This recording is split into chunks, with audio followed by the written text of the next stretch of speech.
Okay. All right. So housekeeping. I know I have not worked on grading. I have been really under the weather, so I'm going to work on that all day tomorrow. So your grades will be fully updated. I'm going to grade everything you've turned in. And speaking about turning things in, if you're still missing anything from Unit 4, Unit 5, and Unit 6, then Unit 7 will be this unit, which is the last unit. Get it turned in by next Saturday at the latest. I'll still accept it. After that, no dice, because grades are due that following Tuesday. On top of that, we're not going to meet for lab this week. And the reason being is part of it's more research. I know it's fun, right? But the lab this week is actually pretty simple. You're just doing backups, simple backups on your machines, nothing crazy. And then you're just doing restore points and restoring it. That's all the labs. They don't take that long. So, there's no real point to meet for more than 30 minutes. You guys can do it at your leisure. Screenshots, same deal. Does anybody have any questions regarding any of that?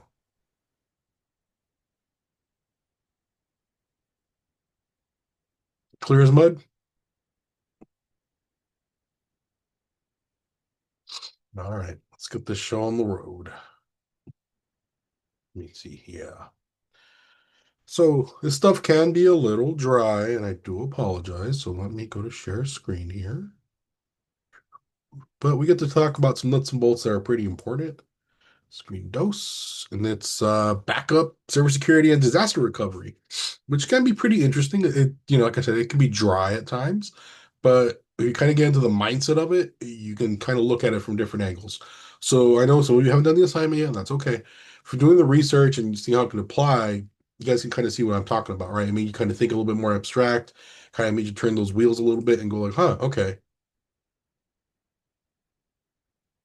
And we and sorry, it makes you look at things from different angles. Give me a second. That's all. Message.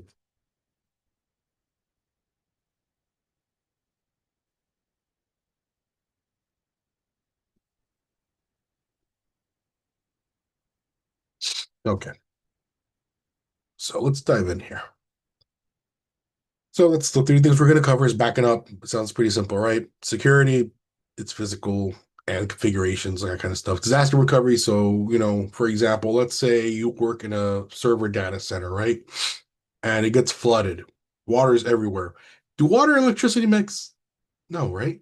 So how do you recover from something like that? Okay, think in that sense. So let's dive in and start to talking about backups here. There's only 37 slides, guys, so we'll get to it. We'll get through this pretty quick, I hope.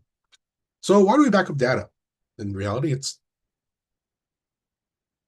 give me a second.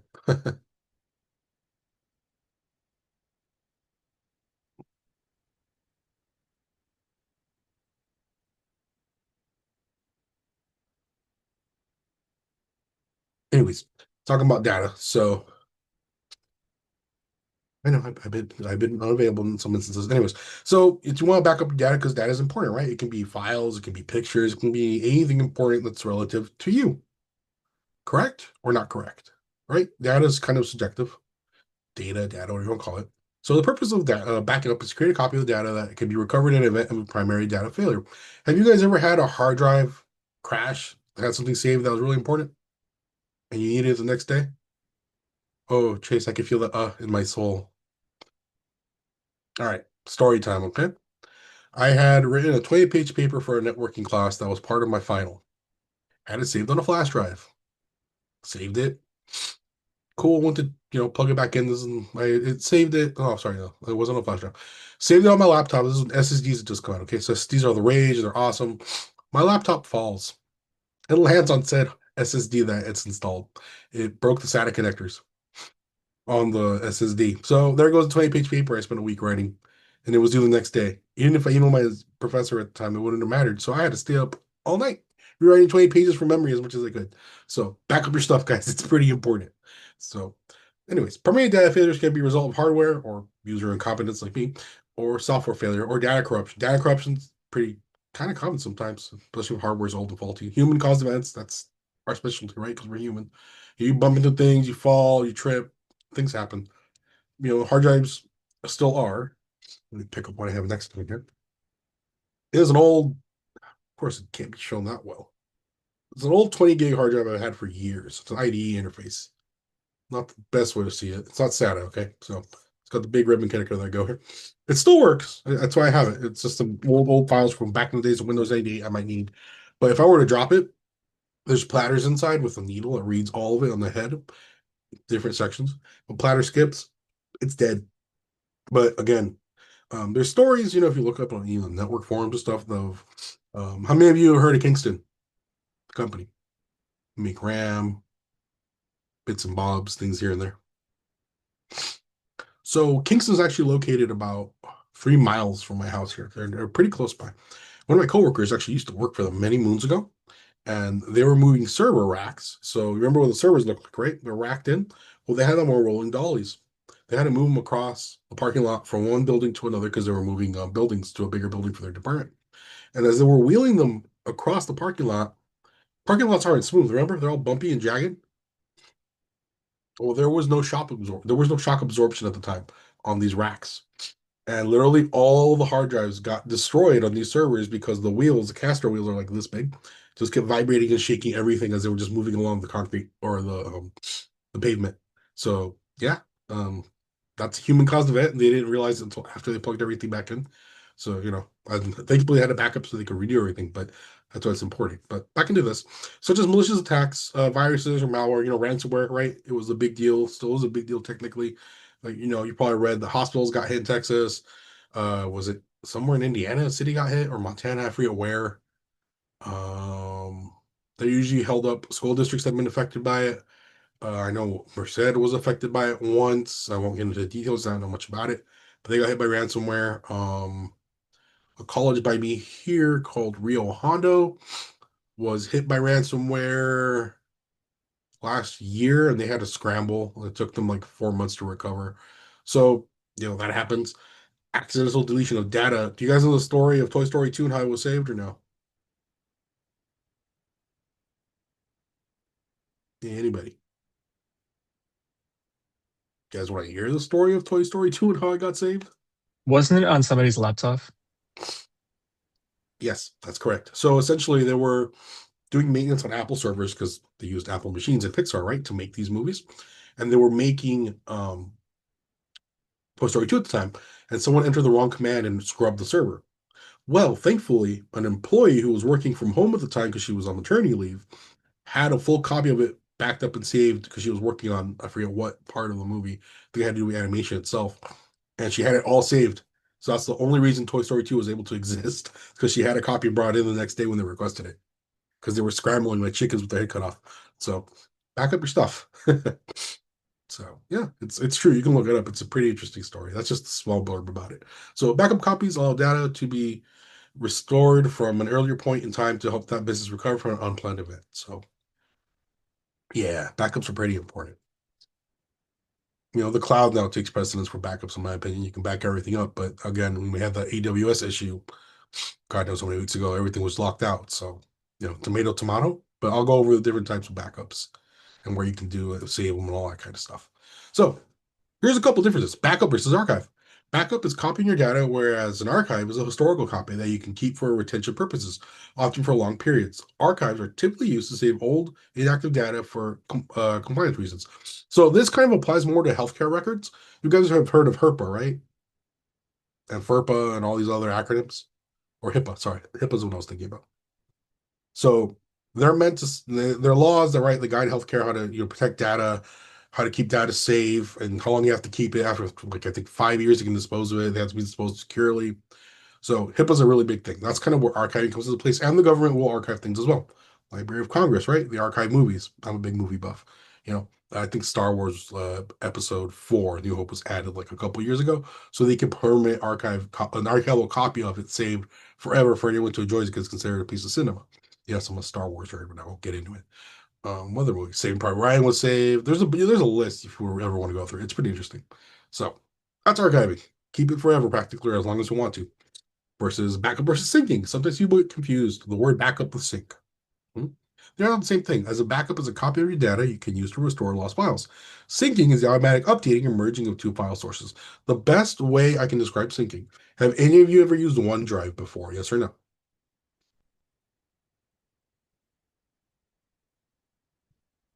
Okay, I didn't feel that in my soul. I'm sorry, Jace. So with OneDrive, it syncs whenever you sign into a different computer and pulls down all the files that you have wherever, whatever target folder you're using to save things in the computer. Whole profile for your PC or just my documents, and it'll sync and then it'll pull everything. That's not a backup. That's a sync. There's a difference. If it was a backup, it would pull every file you had. Does that make sense?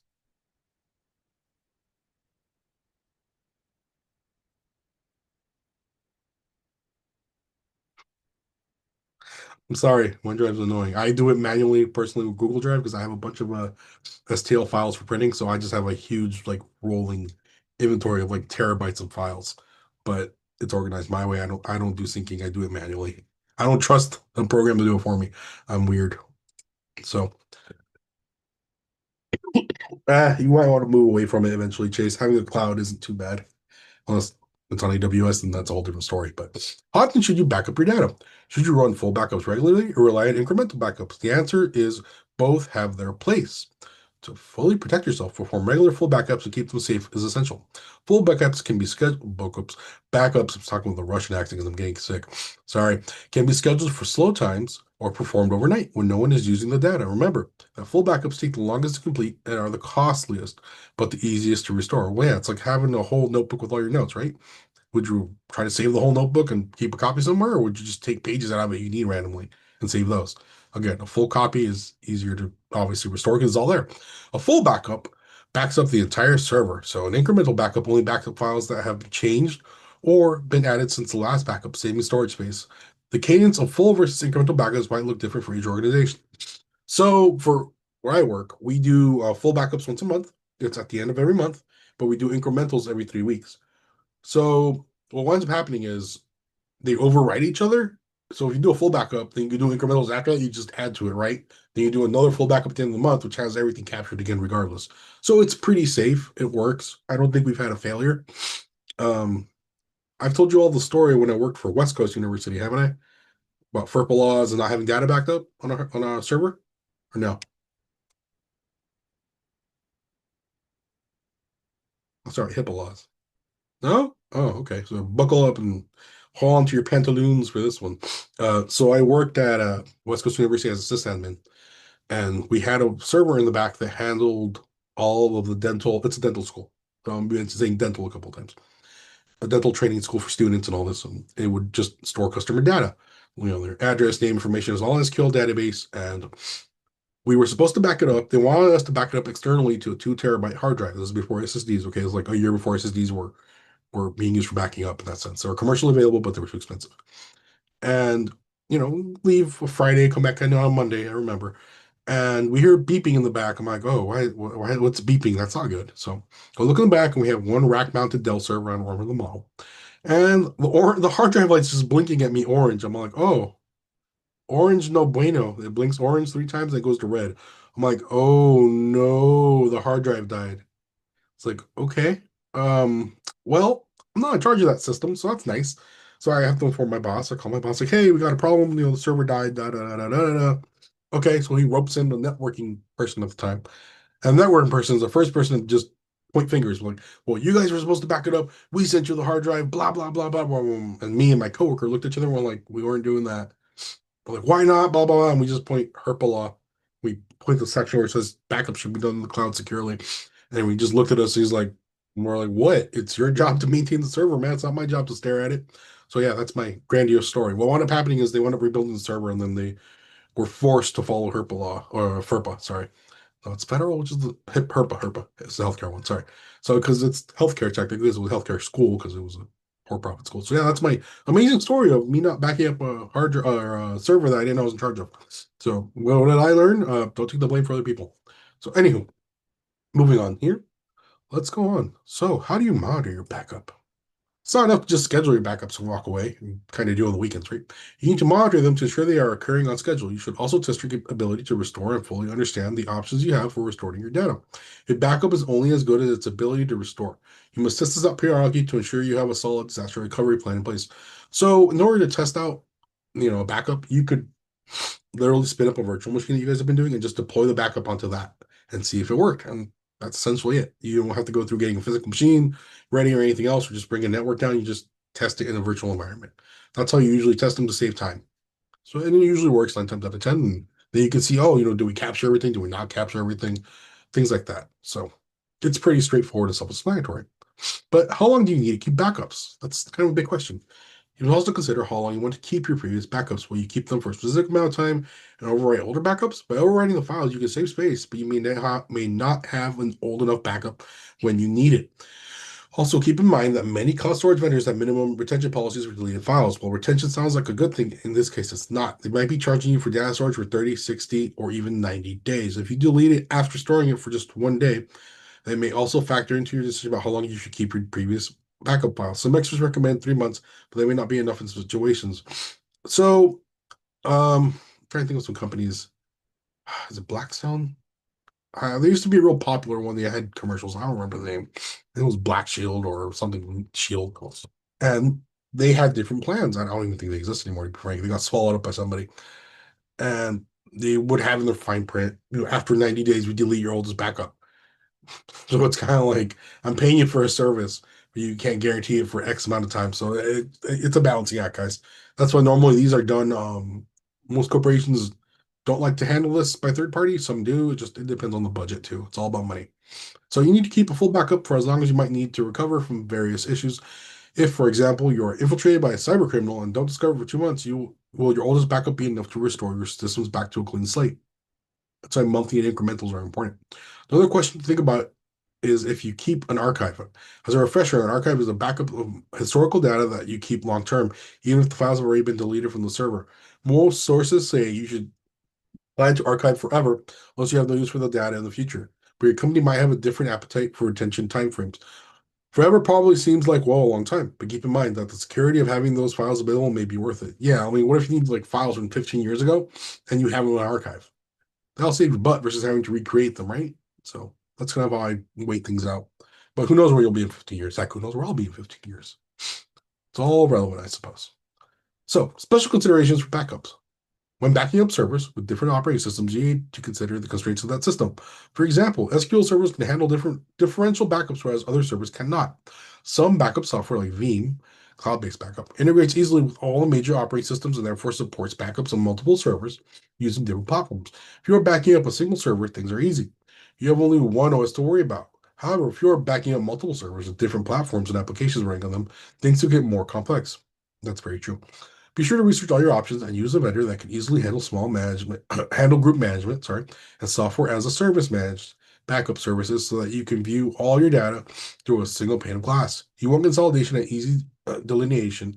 If you need to pinpoint a single system to restore, you can use groups to easily manage different servers with similar operating systems to keep things organized and streamline your backup strategy. So you guys know what software as a service is, right? Do you know how it started?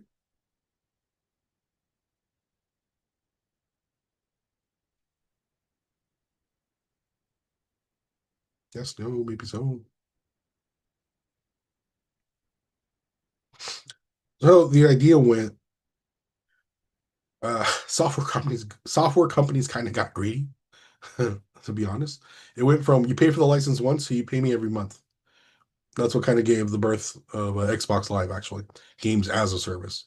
I kind of blame Microsoft for it more than anything. So that's why there's monthly subscriptions for everything, like Netflix, streaming as a service, right? Movies as a service.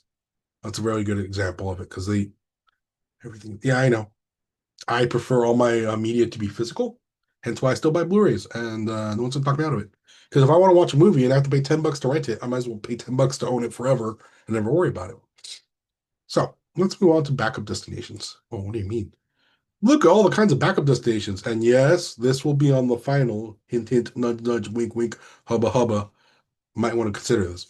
So, backup destinations. When selecting a backup destination, you have many mediums to choose from. There are pros and cons for each type. Some popular backup destinations and their pros and cons are as follows: external media, USB, CD, removable hard drive, flash drives, Blu ray drives, whatever you can think of. Pros: quick, easy, and affordable. Yeah, you can get spindles of stuff, right? You can buy a bunch of flash drives or hard drives. Fragile if dropped, crushed, or exposed to magnets. Very small capacity. That depends on the size. So, and depends on the item. NAS, network attached storage, always available on the network, small size, and great for server message block. Protocol is a network file sharing protocol. Yeah, I mean, you could do that. I have a Plex server, I won't get into it. Vulnerable to on premise threats and non scalable due to limits. True. Network or SAN storage area network storage. High speed, that's great. Use connected drives as local good security, failover protection, excellent digitalization, and high-end disaster recovery options. Can be expensive though, doesn't work with all types of servers, and is vulnerable to attacks on the network. For attacks normally, it's 99% of all attacks either happen, pardon me, because someone got phished, as in a phishing scam, or it's someone on the inside because they're disgruntled. That's literally what it is. So that's what when it's referring to attacks, that's why my brain goes that route. So just keep that in mind. So tape, dependable, robust, not fragile, can be kept for years, low cost, and simple to replace. High initial setup cost, yeah, because the people that kind of work in these systems are kind of retiring. Limited scalability, that's true. Potential media corruption over time and time consuming to manage. Actually, tape's pretty safe. It's magnetic tape. You guys ever heard of a movie called Swordfish? It's an old movie now. There's a scene. I think Hugh Jackman's playing the hacker in it. He has to retrieve like this worm he wrote back in college, and it's stored on actually on a tape server. And he actually did somewhere like in Berkeley or something. Look it up if you're curious. But it shows a good scene of how tapes work. That's why I'm saying that. Then there's FTP. Excellent for large files. Copies multiple files at once. Can resume if the connection is lost. Schedule backups and recover lost data. Cons, no security. Vendors vary widely. Not all solutions include encryption and vulnerable to attacks. I mean, everything's vulnerable to attacks, right? File sharing services, Dropbox, OneCloud, which I mentioned, iCloud, etc. Quick and easy to use, inexpensive, great for collaborating and sharing data. Most file sharing services use file syncing rather than true cloud backup. That is true. So, all-in-one tools. Oh, it's Carbonite. That's what I was thinking of. All-in-one tools like Carbonite Safe, which I mentioned earlier about promising all these things. It was Carbonite. That's the company. Carbonite servers of Cronus. I'm sure you guys have heard of Cronus. iDrive, CrashPlant, and Spider Oak combine both backup software and the backend cloud storage in one offering. It can back up entire operating systems, files, images, videos, sometimes even mobile device data. Depending on the tool you choose, you may be able to back up a limited number of devices, or you may have limits. However, most of these all-in-one solutions are expensive and can be complex to use. All these bells and whistles often come at a price, a steep learning curve. Yeah, they're all kind of tailored to their own thing, to be honest, guys, and they all have their own ecosystem, right? Everything's an ecosystem, right? I mean, Apple's the best example of an ecosystem I can think of most of the time because I watch, iPad, iPhone, right? And it's all synced through how they manage their things through their Apple IDs and all that stuff. So that's one ecosystem. So let's talk about integrated solutions. Backup software paired with cloud storage. Pairing software and cloud storage is another option that combines the best of both worlds. It allows users to choose the software they want with the features they need and fast, reliable cloud storage.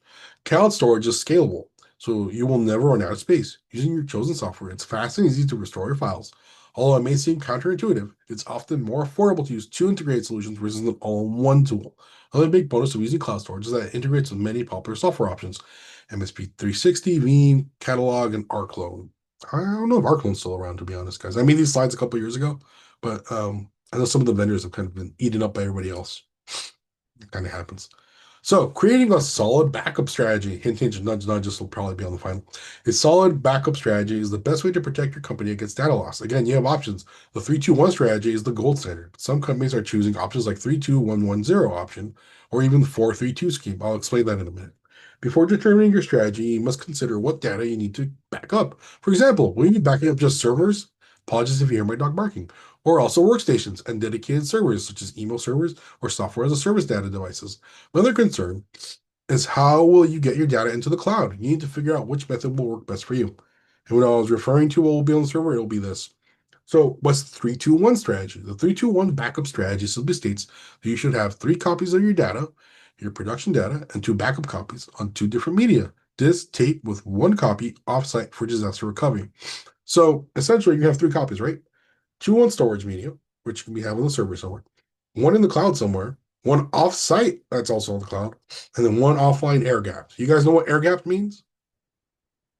I don't mean the space between my fingers. No? You guys know what air gap means? Yes or no? Correct. It's not no, Hugo. It's not connected to any network. It's like you have a flash drive locked away in a bank vault somewhere that holds all your, accounting information hypothetically as a backup. And there's no way to connect to it because it's not connected to any network. So anything not connected to a network is considered air gapped. Does that make sense? If the hard drive I have here, like bring up that you can't really see that well. This is air gapped, right? It's not connected to a computer. It's not connected to any network, so it's considered air gapped. There's nothing going to it. So that's air gapped. Yeah, it's more of a paperweight. Okay, I'm sorry. So moving on. So these are the two options you have that you're going to do for labs. They're recorded. Don't worry, they're pretty quick. So in Windows 10, which even Windows 11 has this, Windows 98 second edition had this, Windows NT, I'm not going to get into it. Windows Millennium, I won't get into it. Windows 2000, XP, Vista, 7, and even 10 have it. It's a restore point. Have you guys ever had to use a restore point?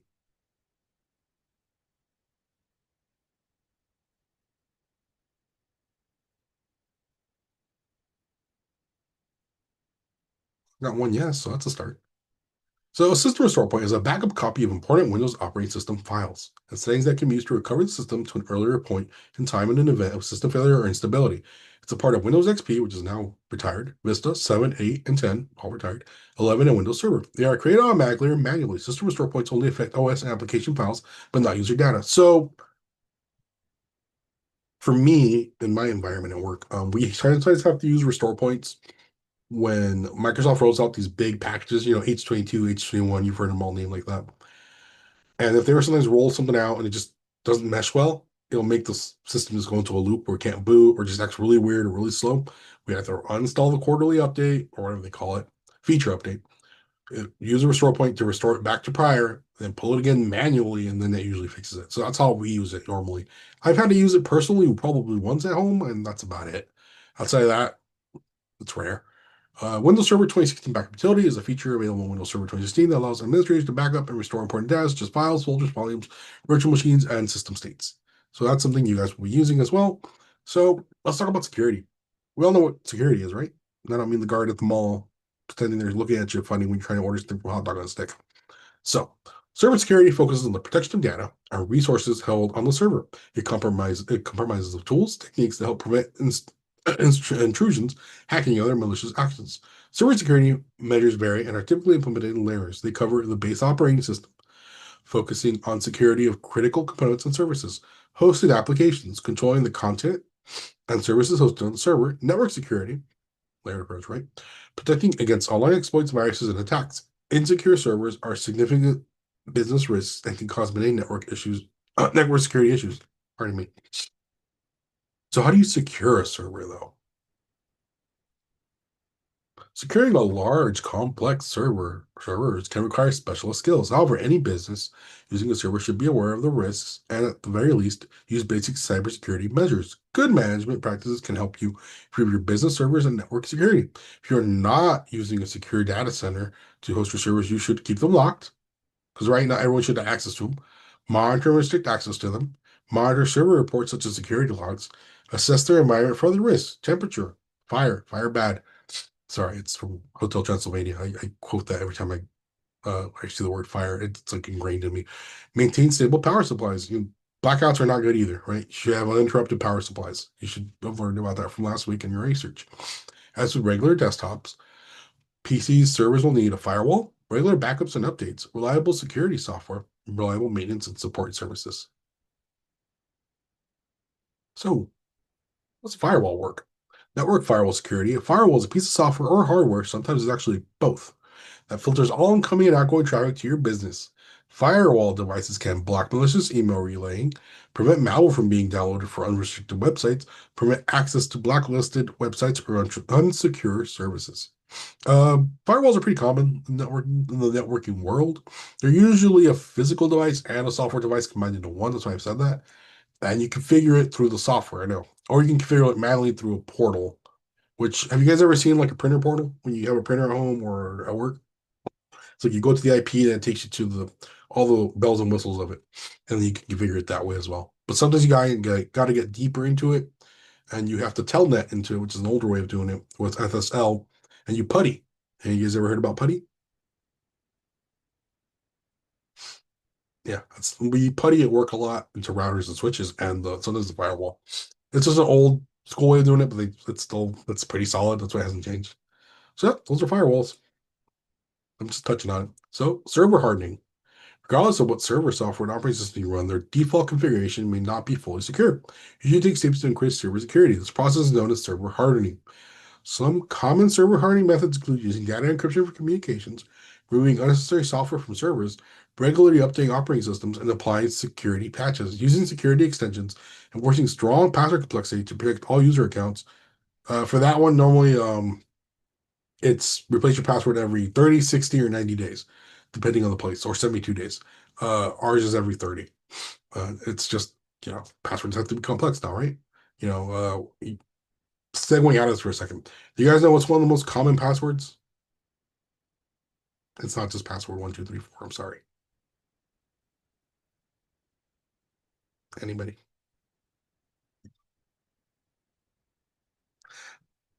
That's the default lock combination on locks, Hugo. On cylinder locks. Um, Rocky.txt, QWERTY. QWERTY's been pretty common for a while, but actually one of the most common is love123, believe it or not. So, hey, just for fun.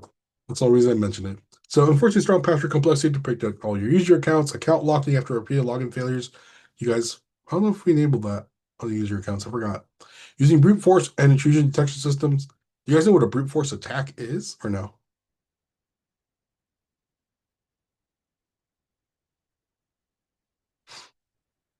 Never heard of it. Okay. A brute force attack is essentially, you ever heard the phrase throw the book at them? You keep attacking until you get it. That's correct. But you can have a program that inserts letters of the alphabet phrases into a password box until it finds the right combination.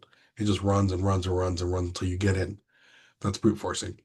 Backup data and systems regularly. So, what is security policy? This is the drier part. I'm sorry.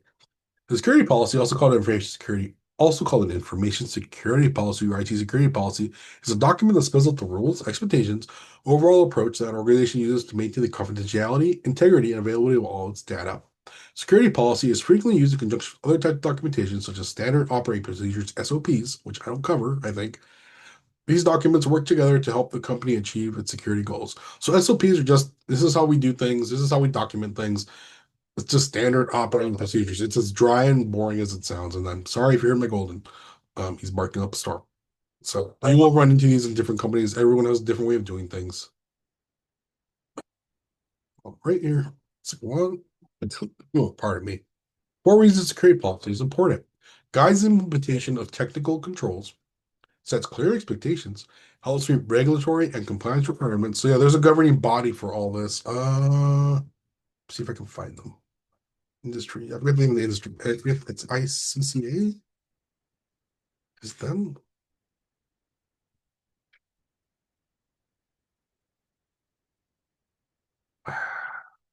No, it's CI. I think it's CISC. I think you're right, Chase.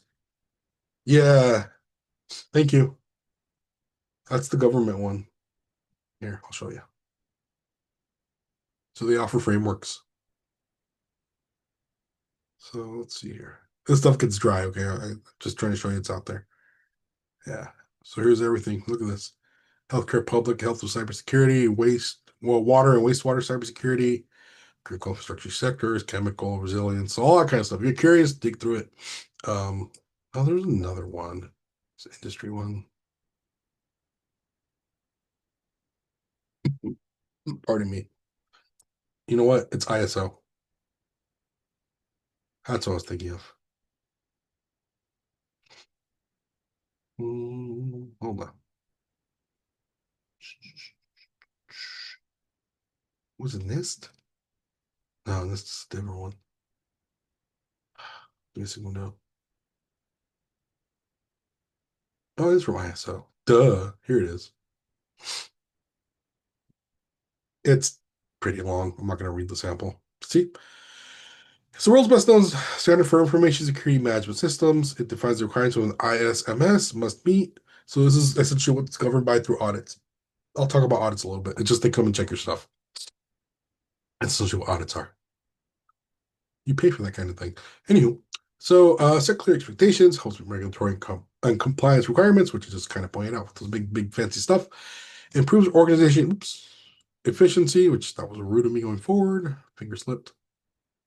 Come on. Of course, not going where I want it. Pardon me, guys. Yeah, went back too many pages. Improve organization efficiency and helps meet business objectives. Pardon me. Trying not to die here on you. So, three types of security policies.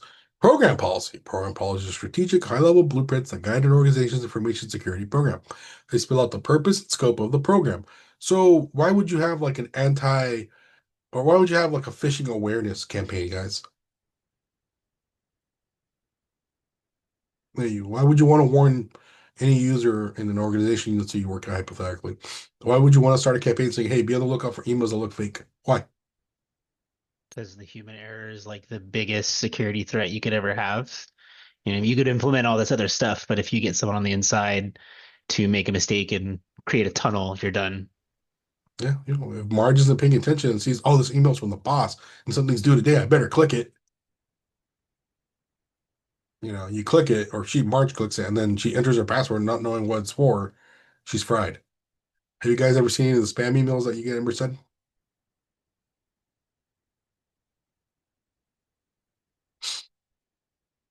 Yeah, stuff like that. So that's kind of why.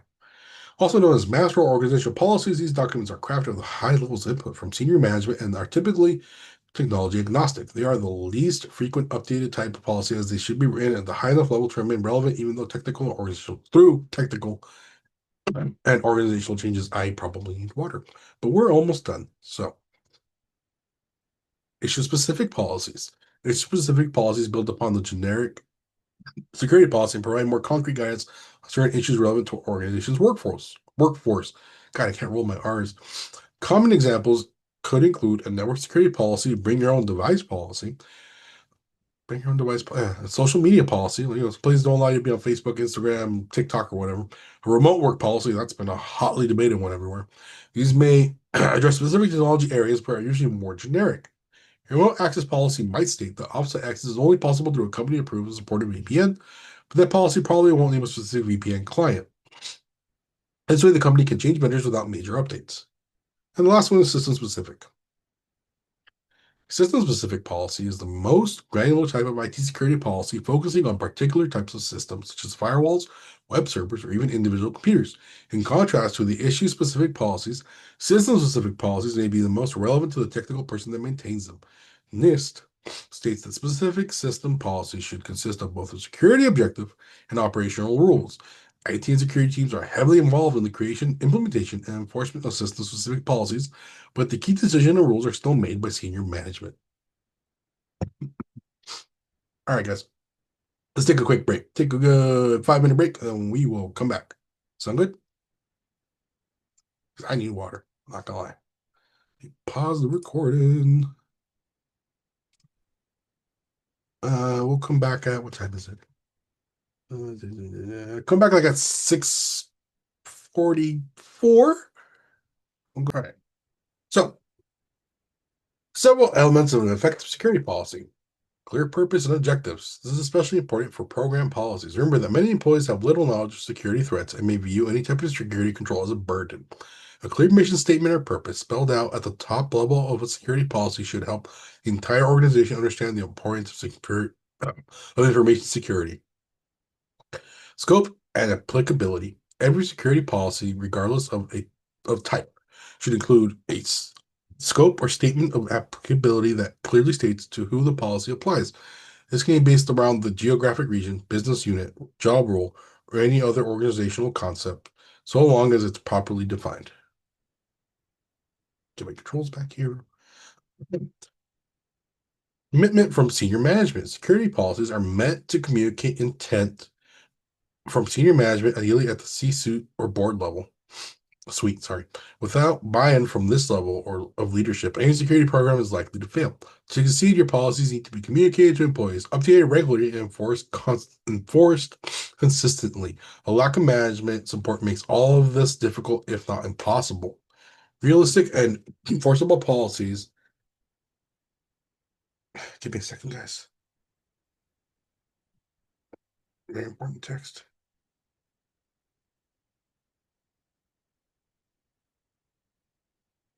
Sorry. Sorry, where was it? To succeed, your policies need to be communicated to employees, updated regularly, and enforced consistently. A lack of management support makes all of this difficult. You know what, guys? Let me take this call. Let me stop for a second. I'll be right back.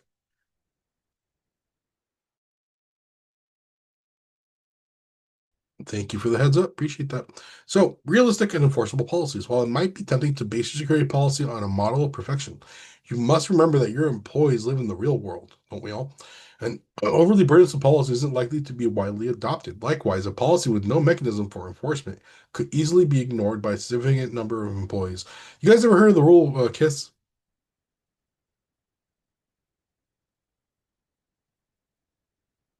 No. Keep it simple. Last one, last word I won't really bother saying. Yeah, try to keep it simple. Because I mean, look, I mentioned it before. How many of you are all the technology person at home or for the family when something breaks? If it's plugged into the wall, now it's your responsibility, even the cell phones. Yeah, and when you try to explain it to people, like how you fixed it, they look at you like you're speaking Greek or some foreign language they've never heard of. Yeah, it's kind of like that when writing policies. If you make them too complex, too dense, and too technical, people will be like, huh? Like glazed look, you know? So keep that in mind. Or that cat that's famous on TikTok or whatever that goes, huh? Every 3 seconds. That's what you'll be getting. So try to make it relevant and make it simple. So almost done with these elements, guys. What comes up? I forget where are we going after elements? Then we talk about the types of backups too and where to back them up. So clear definitions of important terms. That's usually at the bottom. Remember, the audience for a security policy is often non-technical, and I really just state that. Concise and jargon-free language is important, and any technical terms in the document should be clearly defined. You know, what is a hard drive? What is security? What is blah, blah, blah? What is a network? It's all on the end in the glossary. Tailored to the organization's risk appetite. Risk can never be eliminated, but it's up to each organization's management to decide what level of risk is acceptable. Security policy must take this risk appetite into account as it will affect types of topics covered. And the last element, up-to-date information. Security policies updates are crucial to maintaining effectiveness. While a program or a master policy may not need to change frequently, it should still be reviewed on a regular basis, once every 6 months. Issue-specific policies will need to be updated more often as technology, workforce trends, and other factors change. You may find new policies are also needed over time. BYOD, bring your own device, and remote access policies are great examples of policies that have become ubiquitous only over the last decade or so. Here's what that kind of looks like. Here's an example of policy. I got this from Notre Dame's website, but it's pretty clearly stated. It's policy 7.1, information security policy. It says everybody that's responsible there. This is pretty old now. Responsible executive, chief information officer, CIO. Responsible office, Office of Information Technology, approved by Information Governance Committee, issued July 2009, revised June 2015. As the intro, tells you what it's for, right? It's right there. It's the first thing you see. And what the policy statement is, Information Governance Committee is everything they agreed on, they worked on. Read over it when you have a chance. It's just showing you what the paperwork looks like. But now I think we're getting into what I consider to be the more fun stuff. Disaster recovery. Y'all remember disaster movies, right? Like Armageddon. What's another good one? Ice Age? No, no. Is it Ice Age? No, not the comedy one. Um, the one where the world freezes over. I forget the name of it. Anyways, disaster like Twister from back in the day. They made a new one, Twisters. What is disaster recovery? Disaster recovery is an organization's method of regaining access and functionality to its IT infrastructure after events like natural disasters, cyber attack, or even business disruptions related to the COVID-19 pandemic. Day after tomorrow. Thank you, George. That's the most try to remember. A variety of disaster recovery methods, DR, can be part of a disaster recovery plan. How does disaster recovery work? It's kind of depends on the plan. Disaster recovery relies upon the replication of data and computer processing in an off-premises location not affected by a disaster. When servers go down because of a natural disaster, equipment failure, or cyber attack, a business needs to recover lost data from a second location where the data is backed up. Ideally, an organization can transfer its computer processing to that remote location as well in order to continue operations. So, 5 top elements of an effective disaster recovery plan. Disaster recovery team. This assigned group of specialists will be responsible for creating, implementing, and managing disaster recovery plan. This plan should define each team member's role and responsibilities. In the event of a disaster, the recovery team should know how to communicate with each other, employees, vendors, and customers. So there's like one point of contact of Then you figure out what or who they contact first. Don't worry, I go into more details about it in different plans. Risk evaluation. Assess potential hazards that put your organization at risk. Depending on the type of event, strategize what measures and resources will be needed to resume business. For example, in the event of a cyber attack, what data protection measures will the recovery team have in place to respond? The Transformers is not an old movie. Say cut the hard lines. Is that your only response, to a cybersecurity incident? Cut the hard lines? Or do you isolate the machine? Do you isolate the network? Things like that. So you got to think of. Hmm. Moving on. I realized I have this should be number 3. Anywho, business critical asset identification. A good disaster recovery plan includes documentation of which systems, applications, data, and other resources are most critical for business continuity, sorry, as well as the necessary steps to recover data. Backups. Determine what needs backup or to be relocated. Who should perform backups and how backups will be implemented. Include a recovery point objective that states the frequency of backups and a recovery time objective defines the maximum amount of downtime allowable after a disaster. Sometimes it could be a day, sometimes it could be a week, depending on the disaster, right? Well, if there's no power, can you back anything up? I mean, can you restore anything? Not necessarily, unless you have backup generators. So until then, your hands are kind of tied. So your timetable changes. These metrics create limits to guide the choice of IT strategies, processes, and procedures that make up an organization's disaster recovery plan. The amount of downtime an organization can handle and how frequently the organization backs up its data will inform the disaster recovery strategy. I'll retool that later. Testing and optimization. The recovery team should be continually test and update its strategy to address ever-evolving threats and business needs. By continually ensuring that a company is ready to face the worst-case scenarios and disastrous situations, it can successfully navigate such challenges. In planning how to respond to a cyber attack, for example, it's important that organizations continually test and optimize the security and data protection strategies and have protective measures in place to detect potential security breaches. That normally has to come down to like firewall alarms. So here's what the paper ones look like, or the major ones look like, rather. IBM's is actually a really good example. You can find it online if you're curious. It's 13 pages, and these are all the main sections I've literally bulleted on the left side for you.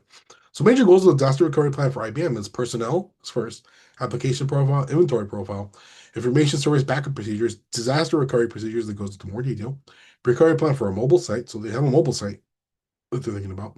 They have a hot site, which I'll get into, restoring the entire system. So that sounds like a headache and a half and a bunch of overtime you can get paid. Rebuild the process and testing the disaster recovery plan. So that's all covered in there, but they're thick chapters. If you're ever having trouble sleeping, go read this. It'll put you to sleep after like a good 10 minutes. I guarantee it.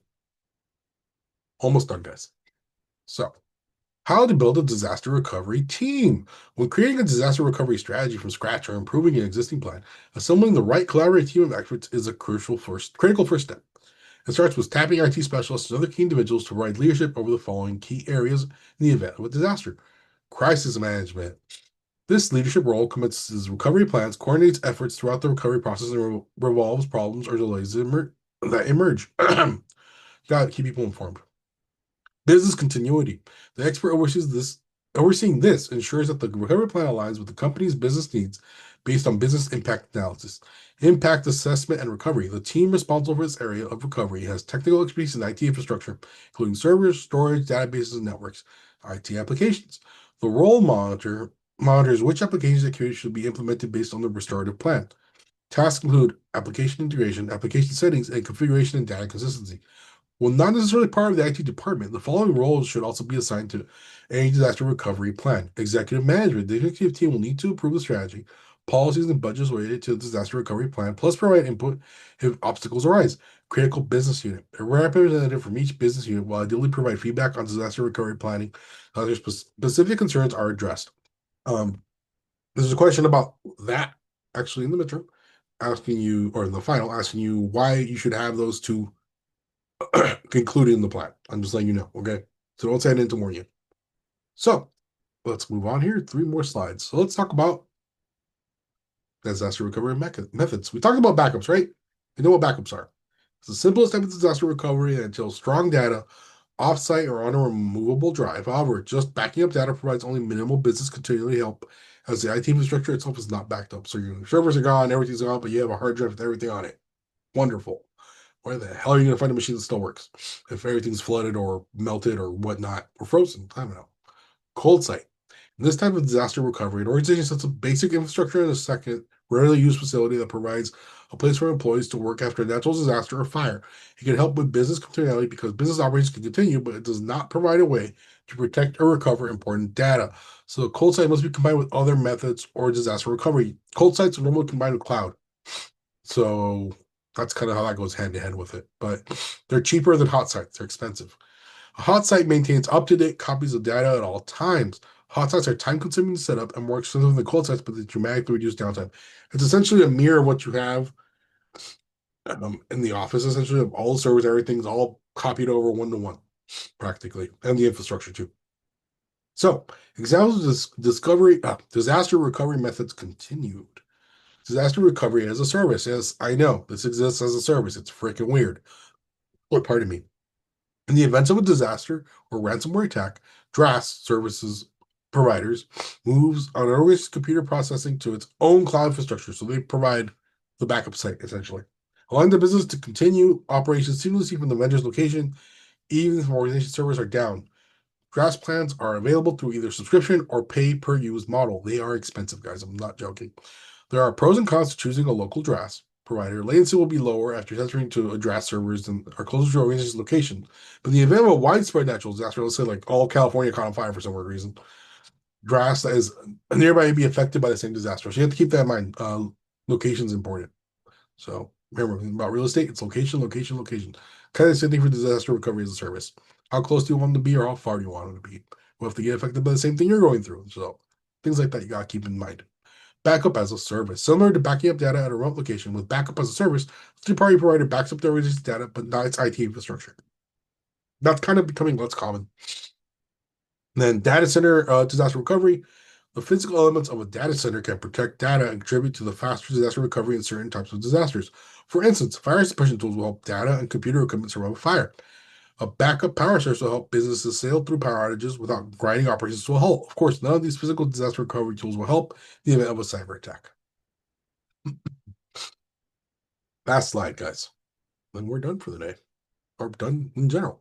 So, examples of disaster recovery methods continue.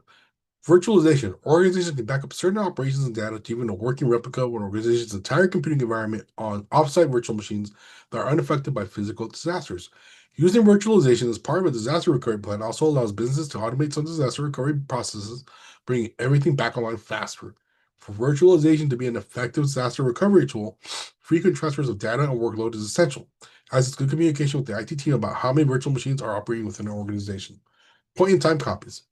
Point-in-time copies, also known as point-in-time snapshots, make a copy of the entire database at a given time. Data can be restored from this backup, but only if the copy is stored offsite or on a virtual machine that is unaffected by the disaster. And then instant recovery. It's similar to point-in-time copies, except that instead of copying a database, instant recovery takes a snapshot of the entire virtual machine. So that is all that I had for tonight, guys. And what time is it? It's 7:30? 7. Look at that. Finished even earlier. I'm honestly feeling under the weather. Like I said, we're not meeting Thursday. The videos will be live by tomorrow, probably, if I remember, or Thursday at the latest. But it's all there. Does anybody have any questions for me? What you still have? I'm not leaving just yet. Let me stop the recording.